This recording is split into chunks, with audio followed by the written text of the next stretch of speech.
To the New Yankee Workshop. Today we're going to build an English server. You know, a long, narrow table with a couple drawers that you would use as a buffet in a dining room. Now first we'll take you to our favorite antique shop in Cambridge, Massachusetts, where we found an antique. And then we'll come back here and build our version of the English server.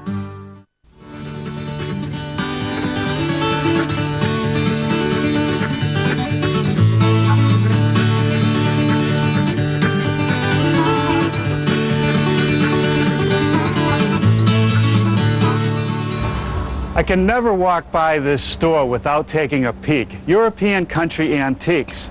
Looks like ladders are the special of the day. Look at this one, kind of crude and rough. And here, a lidded bench, a bit like the croquet bench that I built, except this is meant to be used indoors. Now the owner, Ed Stewart, likes to bring in things with the original finish if he can, like this ladder. And look at this work table. It has the original paint, just worn away at the corners. Looks great. Now in the window, he has a pine hutch on this side, and over on the other side, looks like a French piece with paneled doors. And look at this, a wooden bird cage. Hi, Ed. Hey, Noam. How's it going? Good to see you. So watch your step, we're a little crowded. Well, that's good. Let me tell you what I'm looking for today. I'm looking for a table, not too wide, not too long, that I can put behind a sofa or in a hallway. I'm not going to eat at it. Okay. Maybe just put a couple lamps or some books on it. All right, so a sofa table. Yeah. Okay. Well, the English and French call them servers, usually used in a dining room. This is a pretty French piece. Nice turned legs, nice and wormy. Nice wormwood. Ah, but no dovetails on the drawers. Yeah, these are new drawers. They were added in. Give it a little extra storage. Okay, well, I'll keep that in mind. Okay, the next one right next to it. It's English. Oh, now what's going on with this? This seems to be very narrow. It's only about 16 inches deep, and the legs are kind of beefy. Nicely turned, though. Yeah. Oh, now this one's dovetailed, but put a few nails in there to tighten it up a bit. There. And right below, if you've got the room, is a nice long one. Almost 7 feet long, 3 drawers. Now these poles seem a little modern for this piece. Yeah, you know, those are the original ones. They've just been cleaned up and polished. You can see there's no hole in the back. No hole on the inside. Indicate a different one. Now the base seems to be pine, but this top looks like a hardwood, like beech, and it's a single width board. Nice big board. This is the other one I wanted to show you. Let me just move this out of your way. Oh, okay. Now this is getting closer to what I would like. Yeah, this is an English piece. Pine top. Has the splines in the top. That's something we haven't done. Simple legs. Boy, it looks like there must have been a dog in the house. Yeah. This is really chewed up. And look at this front. It's all one piece. They actually carved out an opening for the drawer. Nice wooden handles. Yeah, nice drawers. Yeah, I like that. Oh my, is that the price? Well, it's not inventory, never know. An English server. Doesn't that conjure up images of a buffet laid out in a fine dining room of an English mansion? I don't think that's where this was. I think it was in a pantry somewhere. And the more I look at it, the more repairs I see. Look at this runner, made out of 3 pieces, just nailed together. This one is too thick. It sticks down below the back rail. These two appear to be originals, but I still can't get over the repairs on the legs. This lap joint to extend this leg, and on this side, a little patch at the top, another lap joint with a couple screws to hold the repair in place, and this looks as old as the leg. But these pine pieces are great, especially with a few coats of wax on them.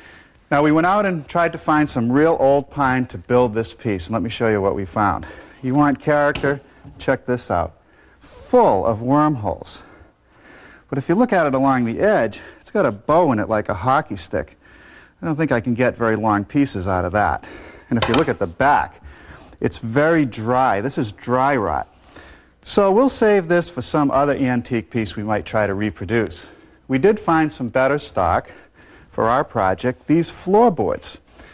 These are unfinished floorboards. They're naturally worn down from wear and tear on them. You can even see some spatters of paint.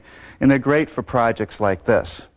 Before I can work with these boards, the first thing I like to do is check them for any bits of iron or metal. So I use my metal detector. Okay, there we go. One bit there. Oh yeah, look at this. 2 little tabs from a staple, so we want to get rid of those. take them over to our bench, get a little pair of pliers. We should be able to pop those right out of there. Let's dig down it, pull them out. These little bits of metal will destroy the planer or the joiner.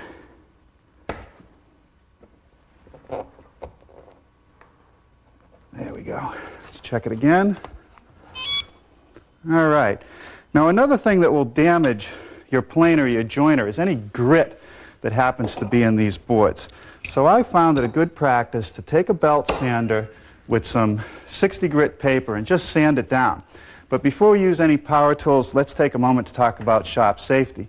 Be sure to read, understand, and follow all the safety rules that come with your power tools. Knowing how to use your power tools properly will greatly reduce the risk of personal injury.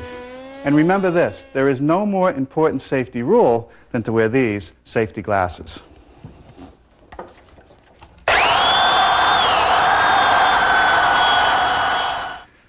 The board that I'm working on is going to be for the top of our server, and if you look at the side that I'm going to show, it has a cup in it. And I want to remove that. I could try to belt sand it off, that would take a while. But since I have an 8-inch joiner and this is an 8-inch board, a couple passes through it will clean it up. So now to the surface plater. With this surface nice and flat, I can put it down on the table and run it through for the thickness I want.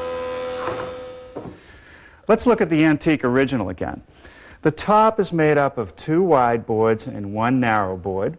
There's a spline at each joint that runs end to end that sits in a groove. And that spline is meant to make the boards move together. Today we would use biscuits.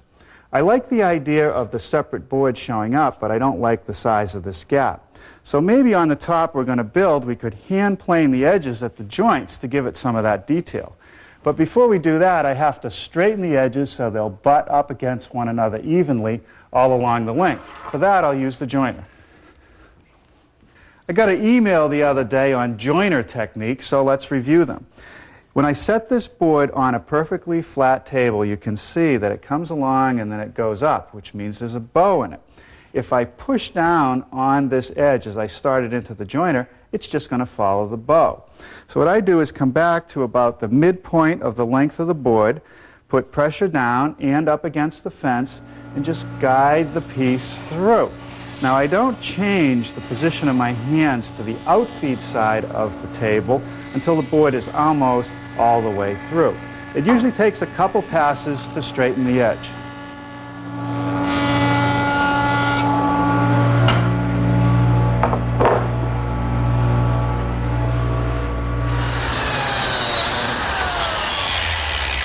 Now I'm starting to cut the slots for some number 20 biscuits, and I'm setting them lower than the center because I want room to round over this edge and not see the biscuit.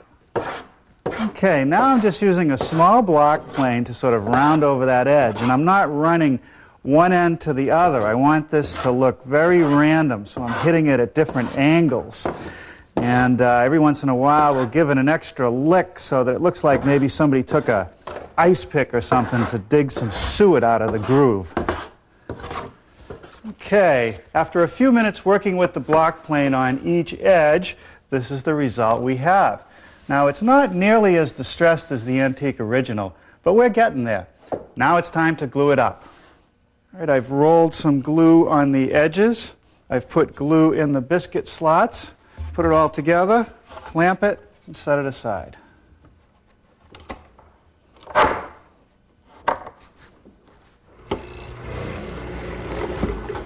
Now I'm beginning to form some mortises in these square blanks, which are going to be the tapered legs.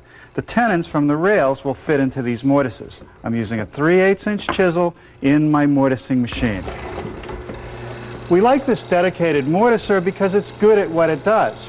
You could set up a mortising attachment on a drill press, but that takes time, and once it's set up as a mortiser, you can't use it as a drill press, and vice versa. So we really think this is the best tool.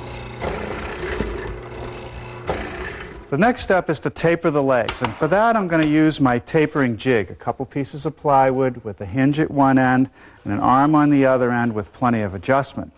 The way I set up the taper is to take my blank onto which I've laid out the taper. Here's where it starts, here's where it ends. I slide the jig tightly up against the fence, bring the blank so that it's just on the edge of this miter slot. Here you can see that the beginning point is about 1/8 of an inch inside the slot. So now down the other end I can bring it in until it's about 1/8 of an inch inside the slot again, lock it in place. Now to set the fence, I make sure the blank is tightly up against the stop, slide the whole assembly over to the beginning point of the taper and just bring it shy of the blade. I'm going to leave a little extra material to plane off later. One of the reasons that I like to mortise the legs first is so that I get the tapers on the right sides. The taper is always on the mortise side of the leg. Now let's run them through the joiner.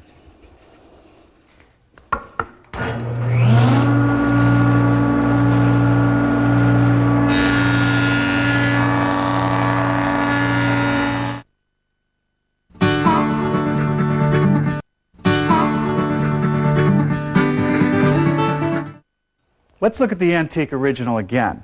This front rail is made from one piece into which the draw openings were cut. Now it appears that the draw fronts were made from a different piece of material. It would be nice if all the grain matched throughout the piece. So what I've done is set up a board that we can get the fronts and the rail from. I've laid out the opening for the draw front, and I'm going to make the cut with this little saw. It's called a trim saw.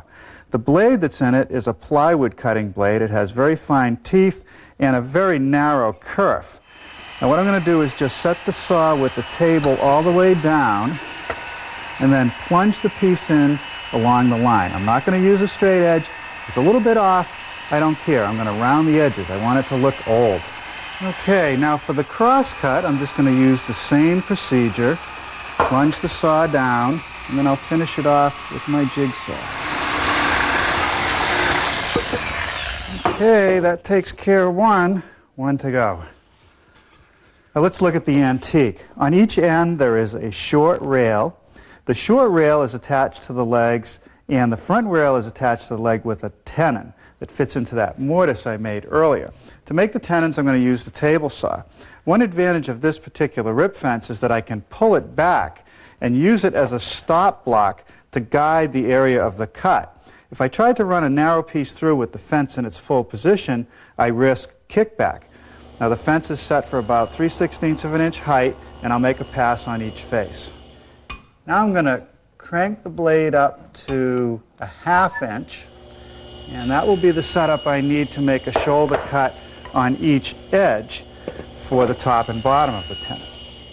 Here at my bandsaw, I've set up a straight edge clamp so that it's a 1/2 inch away from the saw blade. That way I can remove the material at the top and the bottom of each tenon. To complete the tenons, I'm going to turn to my tenoning attachment.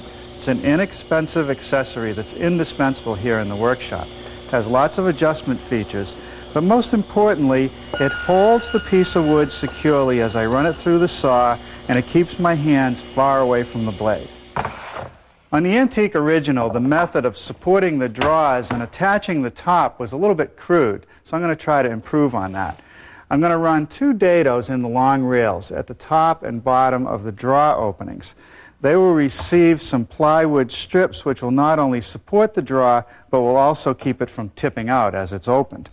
I'll run 1 dado in the short rails, and that'll be at the top edge to pick up these corner blocks, which I'll use to keep it square and to attach the top. So I've set up the dado for 3/4 of an inch width, and I'll just run the pieces through. Well, before I actually assemble the base for our table, I want to distress it some more.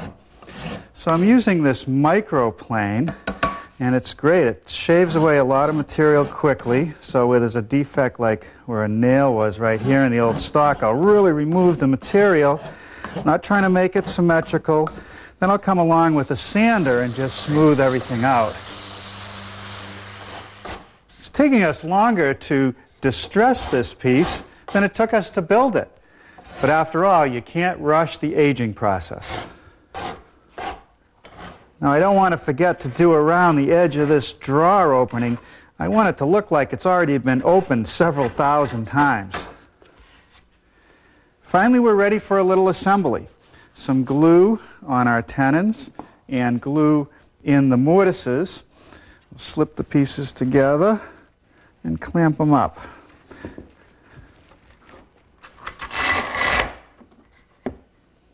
Okay, now I can take this long assembly and drop it onto the short pieces, which I've already attached to the back, and then we'll clamp that up.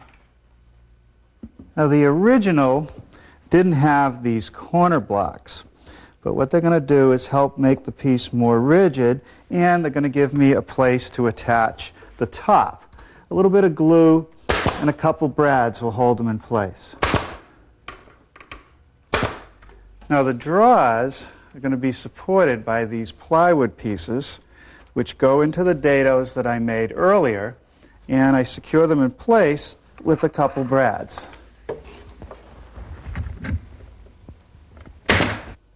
Now, these pieces will guide the sides of the drawer. These upper guides will keep the drawer from tipping when it's extended. Okay, well, that does it for today.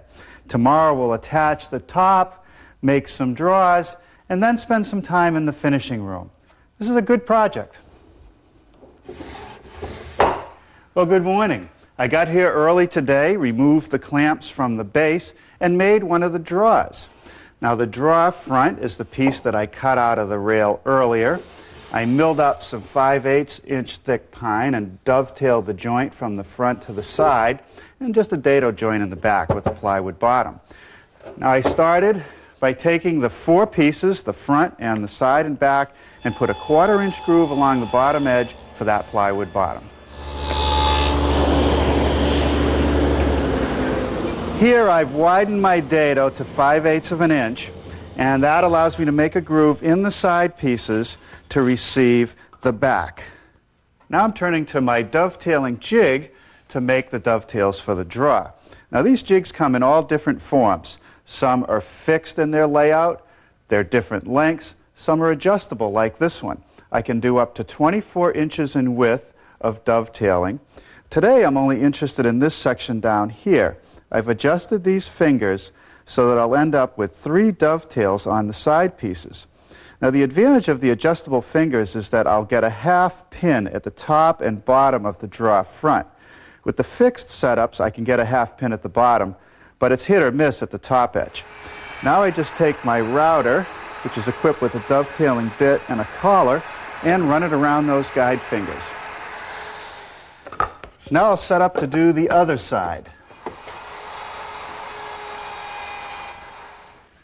The next thing is to cut the pins in the drawer front. So the first thing that I do is take a piece of plywood and mount it where I had the side and clamp that in place.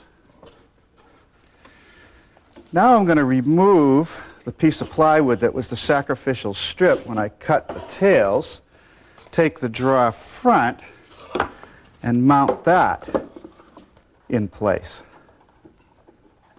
Now I'm going to flip the guide fingers over to put them in the pin mode and lock them down at the thickness of the piece. Now I'm going to take a piece of scrap, which is the same thickness as the drawer front, drop it in there, and loosen the jig so that the fingers are tightly down on the blank. Okay, now I'm ready to route the pins. Okay, let's see how we did. Okay, it fits pretty good. Now, with this old pine, it's not uncommon to get some little chips in the tails. That's okay.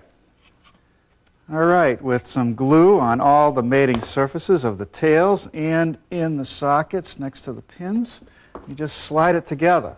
And with all that glue surface area, you can be sure that this is not going to come apart. Now I just slide the bottom in, no glue, that's going to float, and I'll attach the back. Okay, let's see how it fits. Yeah, pretty good, a little fine tuning, and we'll sand the front edges. It'll be great. Let's start working on the top again. Now, if you look again at the original, all these wonderful Dutchmen and filled holes add character to the piece, and I'm trying to bring some of that to our project. So over here on the top, I've put a long Dutchman to cover up 3 nail holes. I do that using a template of any shape I want and a router with this little collar, and I just remove the bad material to start.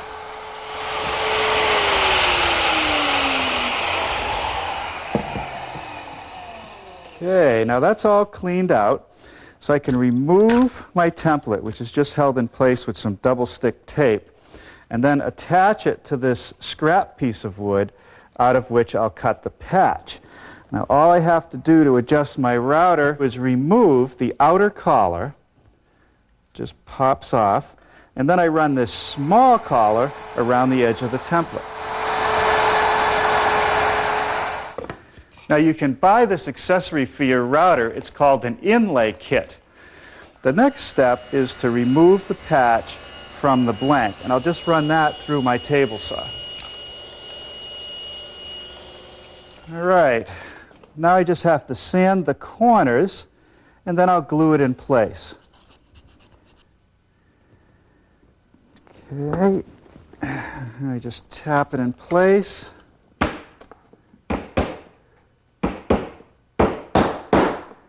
And then we'll sand it smooth. The next step is to fill in some of these nail holes.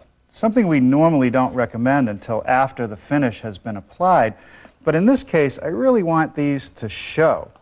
This is a 2-part filler, has a hardener and a base, and you just lay it in here. It'll dry fairly quickly, and then we'll grind it down so that it's smooth. And it'll dry lightly, so they're going to show, and that's what I want. We've used a variety of methods in trying to finish this old pine over the years. We've made our own stain, we've stained the piece first and then put polyurethane on, but this product seems to work the best. It's a combination stain polyurethane. I'll put on 3 coats with a light sanding between each coat. That'll give the piece plenty of protection, and it really brings out the beauty of this pine. After this has had a chance to dry thoroughly, I'll give it several coats of a good quality furniture wax. This is a good project, and it doesn't belong in a pantry.